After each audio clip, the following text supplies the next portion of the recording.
Hello, welcome back to Shame Over. I'm Erica, and I am here today with Susan, and I am so excited to have this conversation.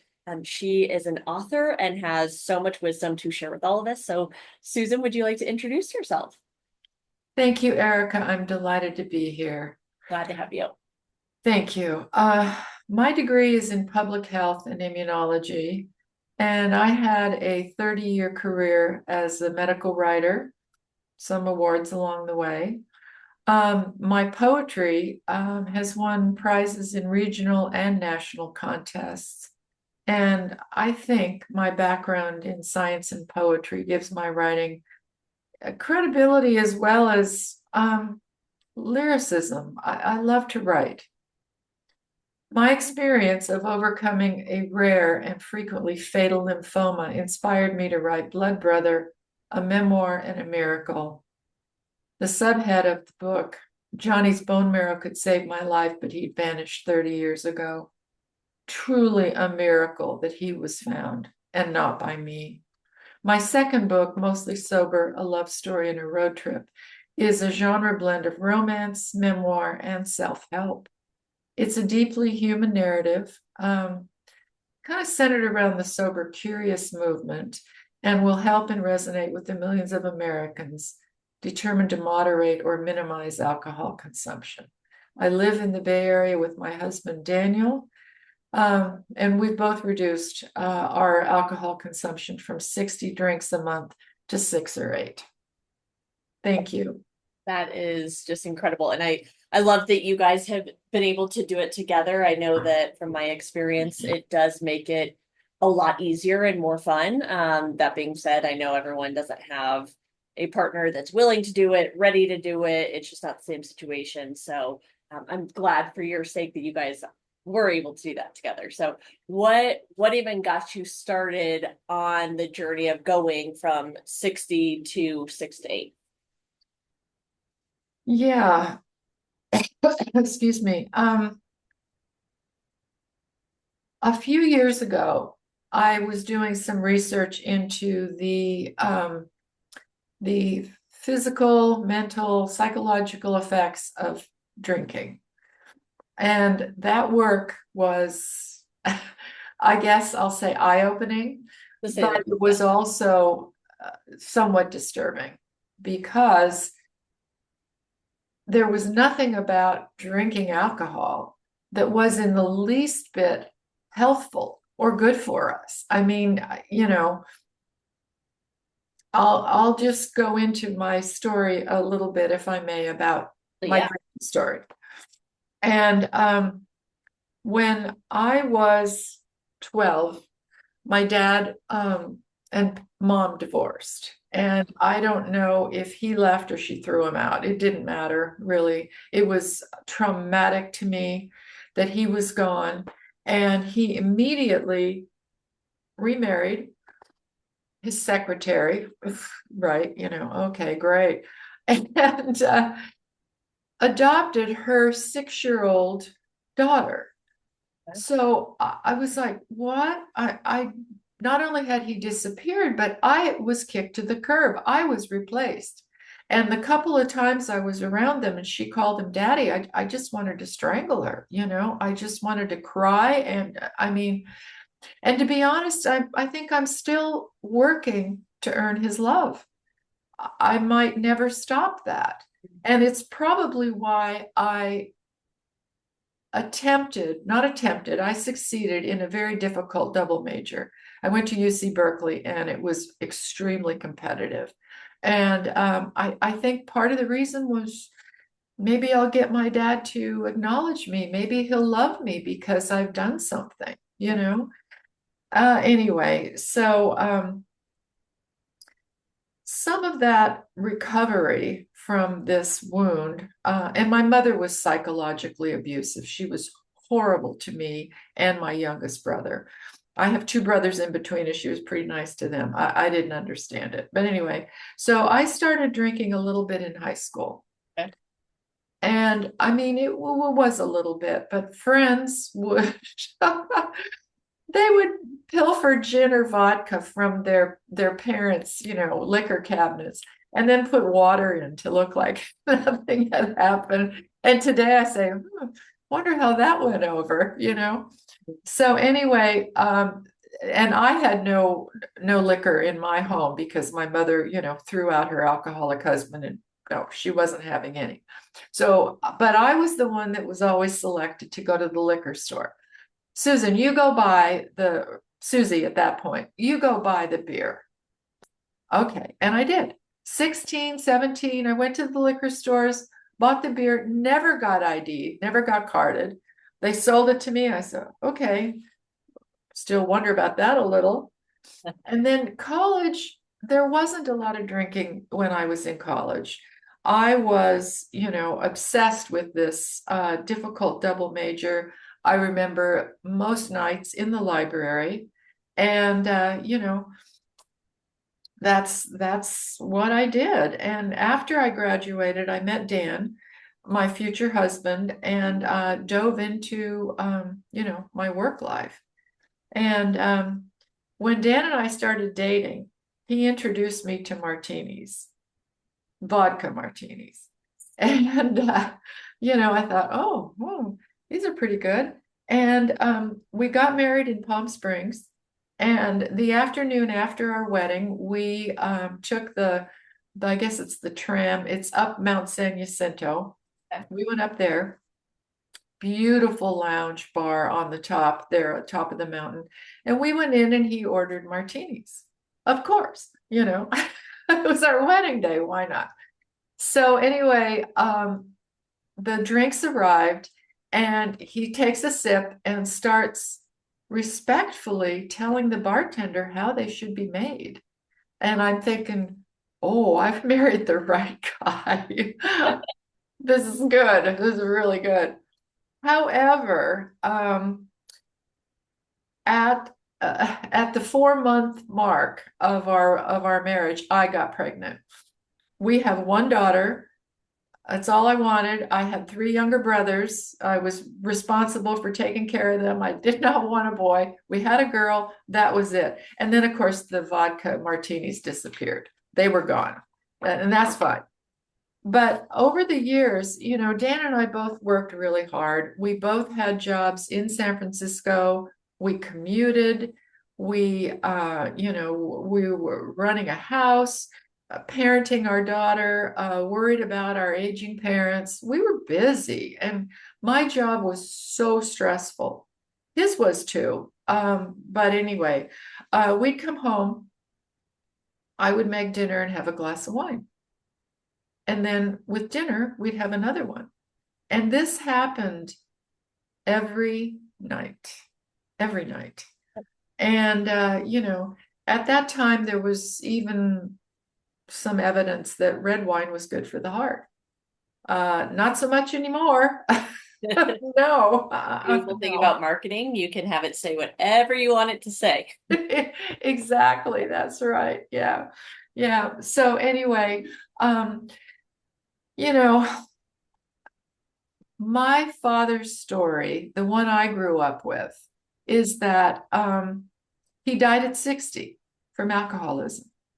And that's pretty darn young, but he drank a fifth of gin a day for decades. I mean, how does somebody do that?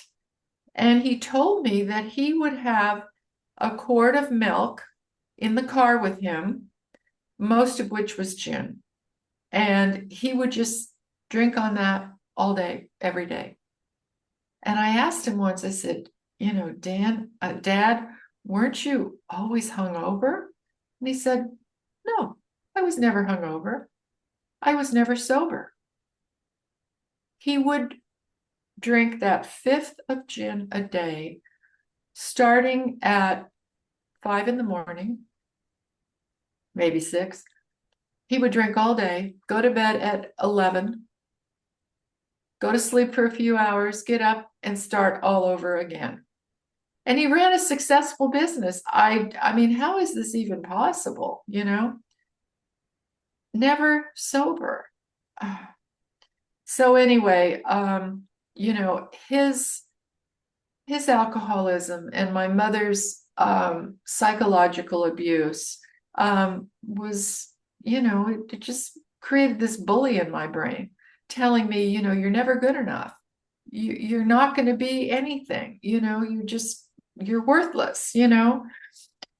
And I think that contributed to a daily drinking habit. It really did. But there's hope because we can move away from this traumatized inner child. And it's not going to be quick, it won't be painless, but it is possible. And the rewards are really, they're beautiful. Yes. I'm very big into the internal family systems and the inner child work. And so what age do you at least now feel like you kind of recognized that drinking was a part of your dad's daily life? Was it something that you knew from a young age, or did you not really understand it until you're much older? Because a lot of times we really have no clue. It's just what we're seeing every day. So it doesn't register for us until really diving in, looking back later. No, I knew about it as a child. I knew. It was hard to cover up a fifth of gin a day. Really was. Yeah. So I knew about it as a child, and then later, I'll just say I was the glue in my family. I still am. I saw my dad, even though nobody else did. My three younger brothers never saw him. Of course, my mother never saw him. I was the one who was in the middle, bringing everybody together. And so as say a college student, I as I said, I went to school in Berkeley. He lived in Walnut Creek, so I was geographically close. And that's when I could ask him about, weren't you always hungover? That's how I could, um, you know, understand what he had been up against. And so I was aware of his drinking from the time I was a child until he died at 60. Yeah. Yeah, it was very sad for me. Yeah. No, that, I mean, you had a lot happen in your childhood, it sounds like, and it's for better or worse, it makes us who we are, but that doesn't mean that there's not a lot of trauma to process so that we can heal and move on. And Yeah. sounds like you've done a lot of that work, as Yeah. to me, it's something that we do our entire lives. It's never necessarily done in a sense.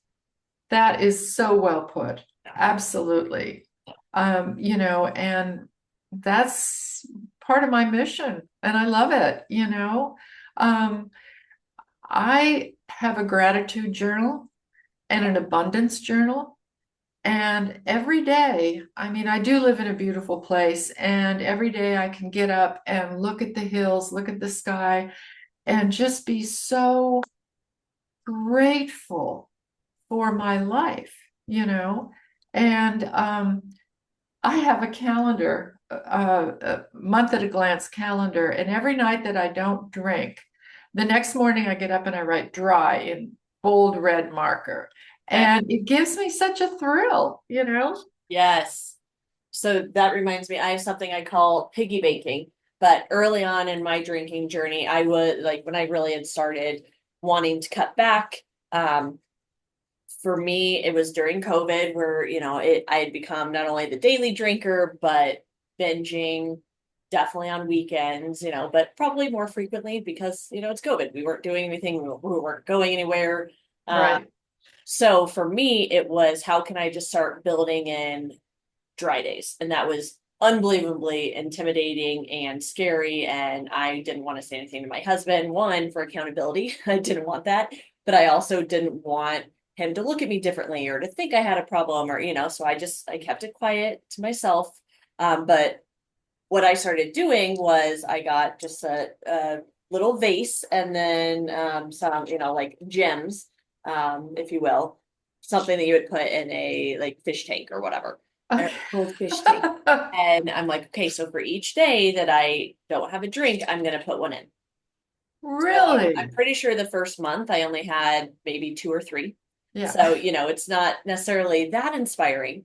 But then I started letting my husband know about it, and I put it front and center in my house where I walked by it all the time. So as I'm walking by throughout the day, it was subconsciously reminding me, like, do you want to be able to put something in there the next day? And what it really did for me was it made drinking more intentional than Uh-huh. mindless, because it had just become very habitual at that point. But I would do the same thing. Like some days I would look at it and I'm like, yeah, I still want to drink. And that was okay, but it was a choice. But the Right. next morning, if I didn't have anything to drink and I put one in there, my husband started getting to the point with me that he's like, can I watch you put it in? I would do it like a little dance. And it just to make it fun. Yes, it was silly, but it is that uplifting, mindful action that not only starts the momentum, but keeps it going. And Yes. even if you do have a step backwards, it's going to get you back on track a lot quicker. Absolutely. I have what shall I say, a little story about a backslide Yeah, and what I we learned all from have those, so let's hear it. what I learned from it is just, I had a very hard day. It was some time ago. I don't even remember. And I kind of felt like, okay, I need a reward. I worked so hard today. I'm going to get a reward. So I found a bottle of gin in our garage that a friend had left after a party. And I thought, oh, I'll make a J&T. I'll have a little gin and tonic. Why not? And I poured it. I was enjoying it. And when my husband came home, I told him that I was having it, and he said, "Oh, can you make one for me?" Sure. So we sat down and we had it. It was in the colder months. We sat down and we had the fire going. We had our G&Ts, and we caught up on our day, and it was so nice. It was really good. But that one drink, I think, kind of turned into a triple somehow. I don't know, but it did. And I thought, oh, the buzz is sweet. But then I was feeling like I was a little out of my body and I didn't like it. And then it was kind of too late because the damage was done. I mean, to be honest with you, Erica, I don't remember going back into the kitchen and pouring a bunch more, but I may have. Okay. I may have. So I woke up the next morning and I was really unhappy with myself, really happy. And I needed to find feedback in that experience and not wallow around in failure because I can do that to myself. I mean, we all can. So anyway, I said, okay, what can I learn from that experience last night and take forward? What can I learn from it? And when that urge for the gin and tonic was kind of overwhelming me, I felt like some other person. It was really odd. I mean, it was a part of me, but it was a part of me that wasn't around very often. Yeah. And I have to say, I had to ask, well, who is she? What drives her? And most importantly, is she the woman I want to be in 6 months or a year? That is I think, a critical question. Absolutely. Um, but then I also said to myself, okay, those are good questions, but when you answer them, take your time, ask, and say to yourself, let me know when you have the answers, and I love you. You just have to be compassionate. You really do. And wait for your answers. This compassionate questioning is so important. And it doesn't matter if the answers don't pop right up. They will, they'll come. Um, so anyway, that kind of questioning has helped me maintain my goals. What I do, and my husband and I do, is that we drink on what we term special occasions. Okay. And it works for us. And our special occasions are, well, birthday parties, dinner parties. We golf, so 19th hole, and vacations. And, that is maybe 8 drinks a month. Sometimes it could be 10, let's be honest. But it works for us. It really does. Well, and that's the biggest thing is finding what works for you. Because if you're coming up with your goals, for example, out of a place that I'm supposed to do this, whether your doctor's telling you or the CDC is, or, whatever expert is telling you this is what you're supposed to do, if that doesn't feel good and authentic, it's not going to be something you can stick with. There's going to be Right. the negotiation, the fighting back and forth, all of that. It has to be something that feels good and right to you and doable for you. And Exactly. working your way towards that, because where you guys are now is, I'm sure, not where you were, a month into this journey. So remind Not me, at all, no.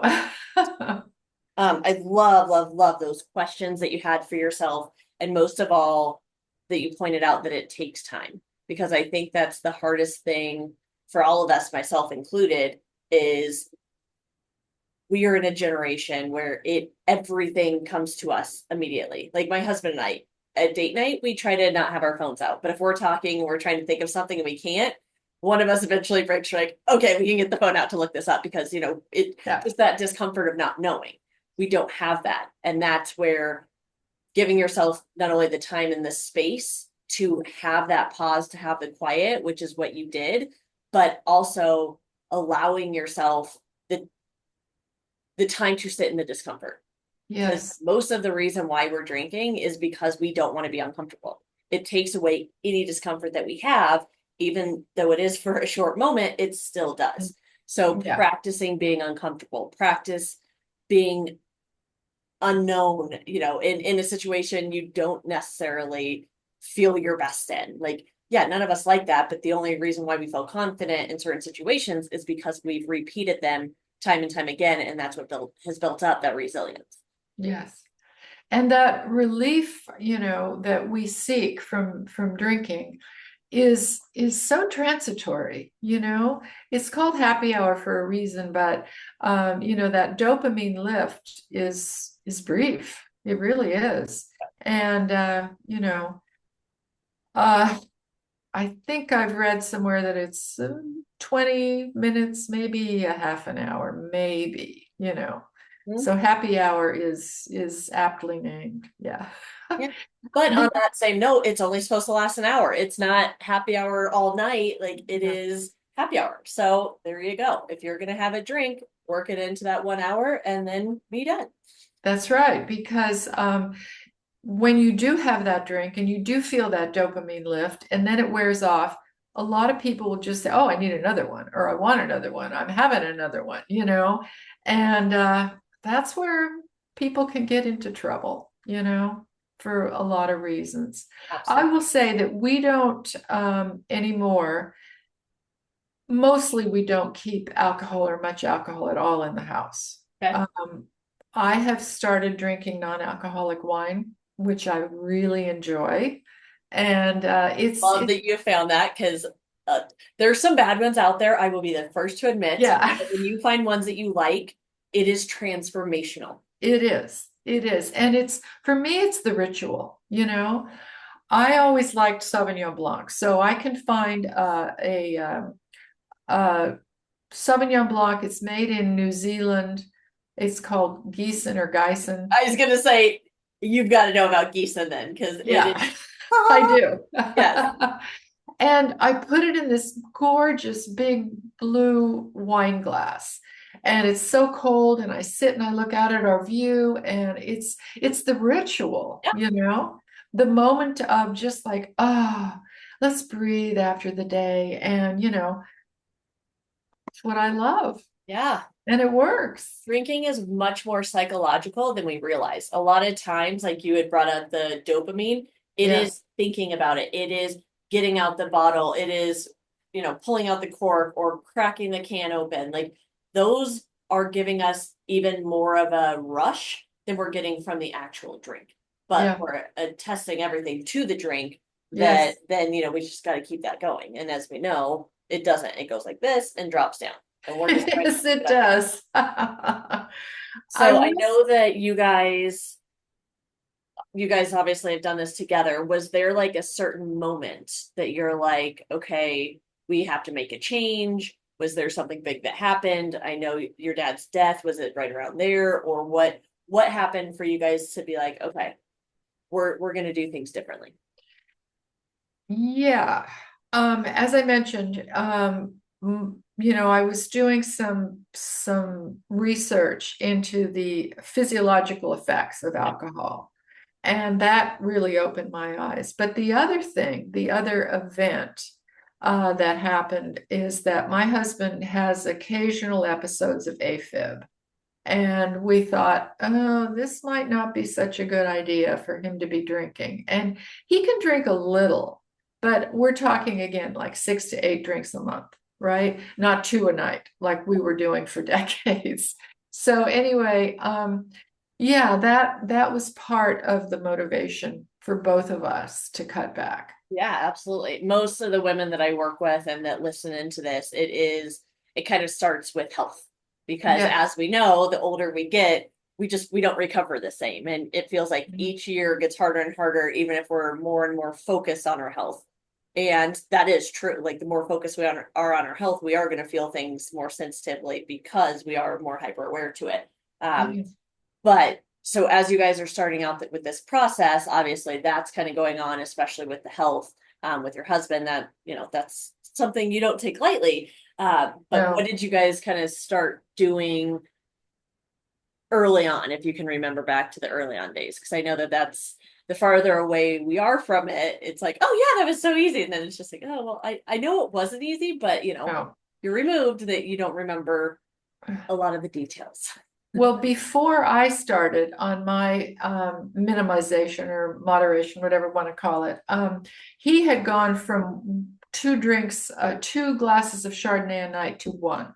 Okay. He kind of started this, and then I dove into all the, research I did, and I said, "Yeah, me too.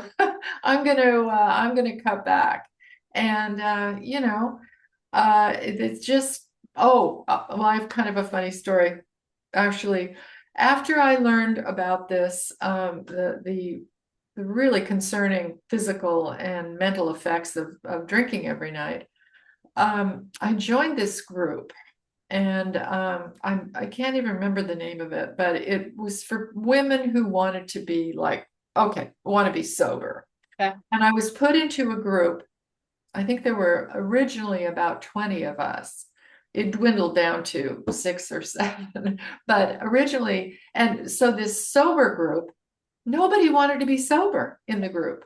Not a single person. They all wanted to cut back, but nobody wanted to go cold turkey and stay that way, you know. So that was part of it.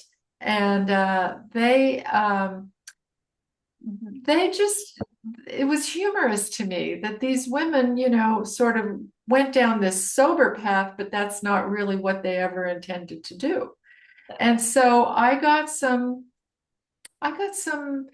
interesting input from them about cutting back, about being, mostly sober, not sober, Yeah. mostly, it's not enough to, oh, it's Tuesday, I'm going to have a drink. Yeah. But I will say that for people who are thinking about doing this, you might find a little bit of friction with some of the people in your life who still drink and maybe drink a lot. And I was on the phone last night with a friend, and uh, she said, "Well, what are you drinking? Wine or vodka?" And I said, "Wine, but it's non-alcoholic." And she, oh, that's not who she is and not what she likes to see other people doing. So, and I mentioned earlier that I've written 2 books, and my first book about the cancer that I had got so much support from my friends. I was invited to all these book clubs. People wanted my autograph. I mean, the second book, oh, what? A lot of people felt it challenged them. It was a little challenging and to a behavior they weren't ready to change. I mean, you can't stop smoking unless you want to really quit smoking. I mean, I don't do that, but you have to want the change for yourself. And you have to understand why it is such a good thing. Well, I'm so glad you brought that up because the friction is there. And I mean, we had the friction with ourselves internally, before we got to where we were and, kind of reminding yourself of that. But it's going through it. I know I personally had to get to a point to where I'm like, this is my journey. This is no one else's. I know I don't owe anyone an explanation. I don't need to get anyone on board. But if I can make a difference in my life that I'm proud of, then that's all that matters. And if it is an extraordinary difference, other people are gonna want to be on board too. Yeah. And I am very much, as you know, I am not sober. I will never call myself sober. Like that's not part of my terminology just because I don't like labels.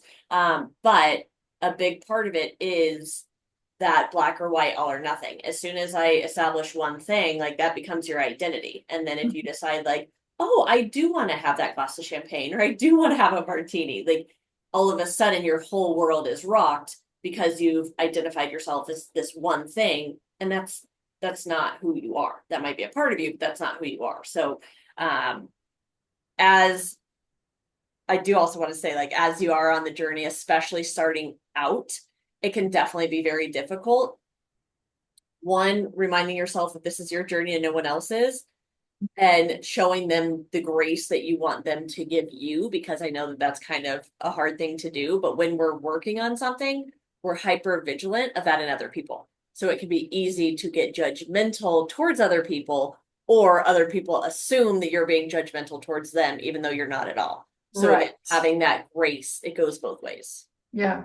And I think there's a lot of erroneous information floating around. There's a lot of truth, but there's also a lot of fiction. And I was in a store recently, and I ran into a woman that I'd known years before. We were never close. We weren't friends, but we were both in a writing group.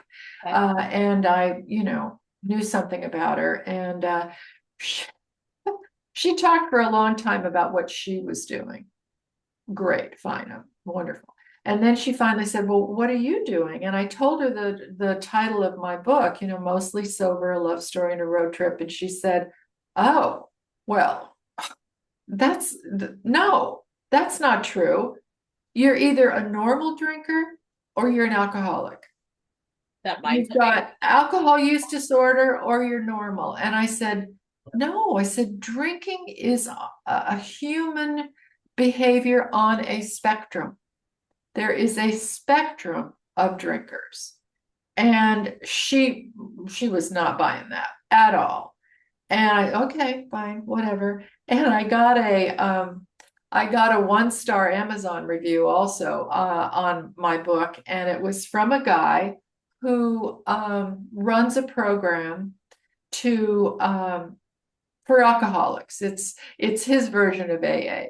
yeah. And he just got down on me saying, you're taking advantage of people. You're just trying to make money off of these poor alcoholics. And I thought, oh, okay, well, I don't think so, but anyway, that was pretty good. So you will run into people who have very different ideas about this. And, also to be totally honest with you, Erica, I am not judgmental towards my friends who are still drinking a lot. Yeah. I'm glad I'm not because, I mean, well, most of us have kids. Some of us even have grandkids. And, we want to be around for them and be healthy. There's one thing living a long life, but there's another thing being, like disabled or something. That's no fun. But you're confident and secure in who you are and your decisions. And to me, that's the greatest thing we can be in our lives. And that's kind of like what we're searching for throughout our lives. And, sometimes we're better at it than others. But, just as a mom with two young kids, that is one thing I'm definitely conscious of trying to make sure that I'm showcasing is that I'm I love who I am, and doesn't mean I'm perfect, doesn't mean, I get everything right every time by any means, but I keep showing up. I am consistent with my word. Like I'm the person who I want to be, because I That's can tell them all day beautiful. long what they should do, but what they're going to actually learn is by watching what I am doing. Yes. And I mean, in some ways, that's the best we can be, you know? It's beautiful. Well, and it is freeing in a sense because I am very open with them. Like I lose my mind. Like I get tempers, I break down, I have moments. Like I am human. And I feel like that is one thing that maybe some parenting generationally right now is kind of more focused on that we aren't perfect. We don't have it all together. We do have moments. If we have a disagreement with our spouse, like we're able to have a conversation about it, not like a fighting match, but kids need to be able to see that there are disagreements and you can make up. You don't have to yell at each other to prove a point. You can, like have these conversations and meet at a place where everyone's fine at the end. Yeah, yeah. And honestly, you're reminding me of something that used to happen when Dan and I were seated at dinner, we'd each had maybe two glasses of wine and some kind of disagreement or argument would come up. And later I couldn't even remember what it was about, Yeah, Like what was so darn important? exactly. Yeah. Which I mean, it's interesting because alcohol kind of lets us be a little bit looser, but it also kind of gives us confidence to maybe say things we wouldn't necessarily say, or obviously it doesn't come out how we intend it. And it's just like, what's the point? Like, I think a big part of it is just understanding like what is alcohol doing for you? Why are you wanting it? What value is it adding? And for a lot of us, it is I can be fine if I drink X amount. Once I overreach, then completely different. And I will be the first to admit, I do not think that moderation is for everyone. There is plenty of people out there that sobriety is the way to go. Absolutely. I know plenty of Yes. those people who sobriety is the way to go. Yes. And that's great. But that's not the case for everyone. And I think where I kind of get a little protective, if you will, for lack of a better word, is, and I don't know if you felt this at all, but because the sober curious movement is gaining so much steam so quickly, which is amazing. I feel like people who have found sobriety do feel like that's the only way, and they want everyone to know that that is the only way. And it's, back to kind of what we were saying earlier, there's a million different ways to get to the same spot. It doesn't matter what your path looks like. Stay in your lane. You can inspire others if you want, but as soon as you try to tell others what to do, like you're out of your lane. Absolutely. And I think we all need to respect what other people are doing. However, assuming that they have thought this through, that they have goodness in their heart, that they want other people to be happy and successful and healthy. And, you just can't say everybody's doing great Yeah, because that's not true either. exactly. But for people who are physiologically addicted to alcohol or some substance, yeah, they need to go to a treatment facility or they need to go to AA or whatever they need to change their their relationship with a substance. My book is not for that. My life was not like that, Yeah. even though my father's was, mine wasn't and isn't. And I'm so grateful for that. I really am.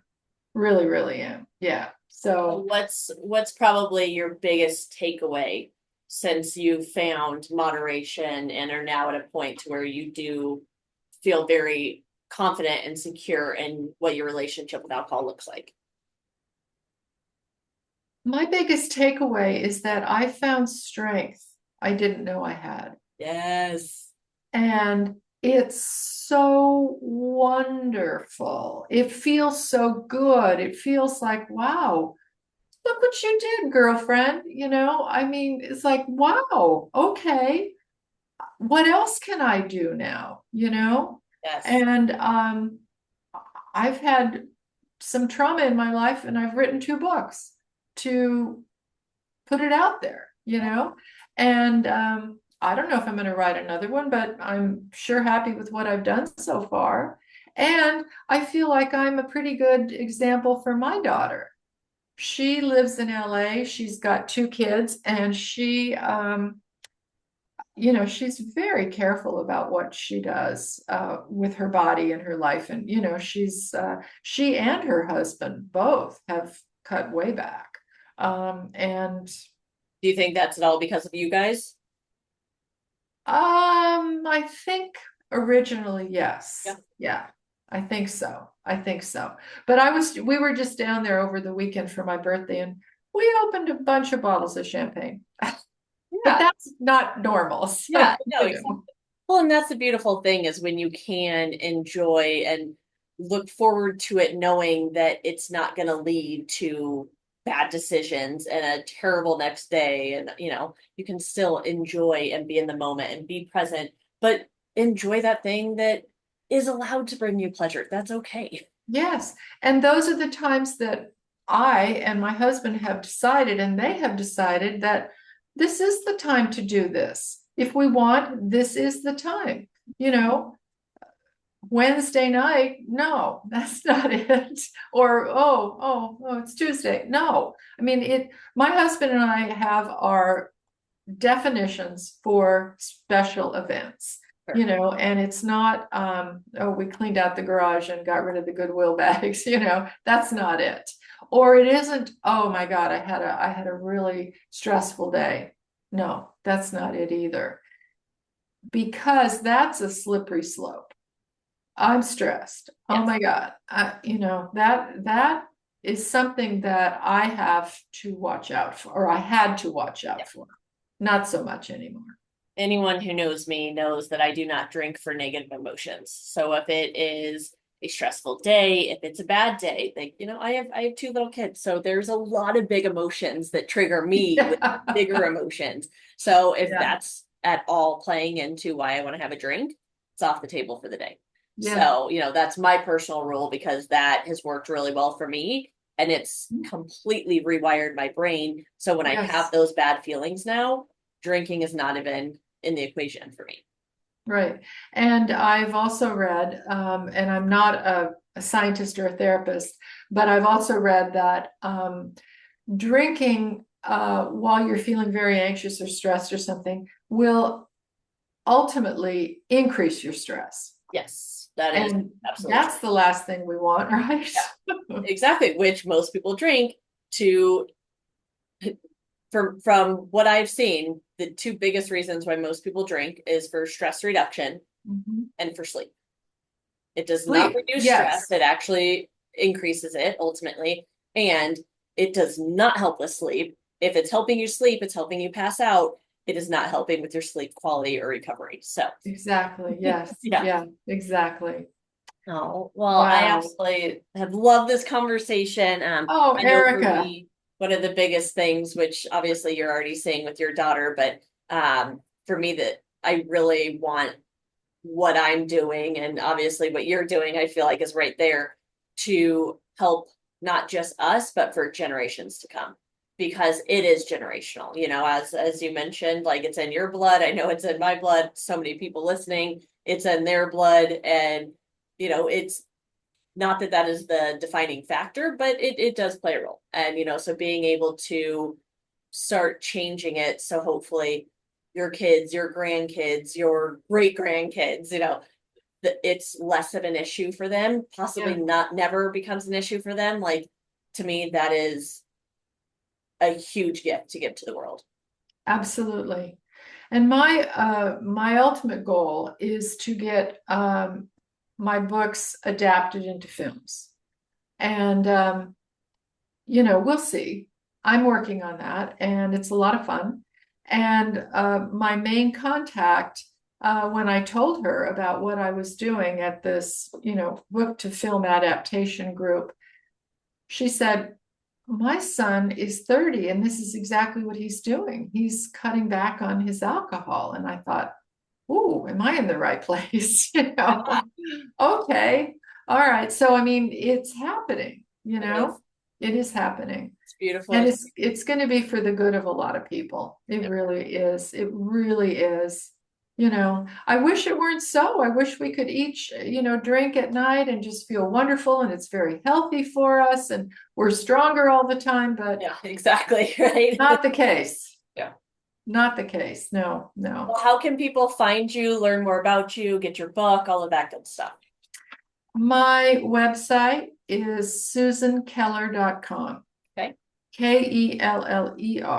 Okay.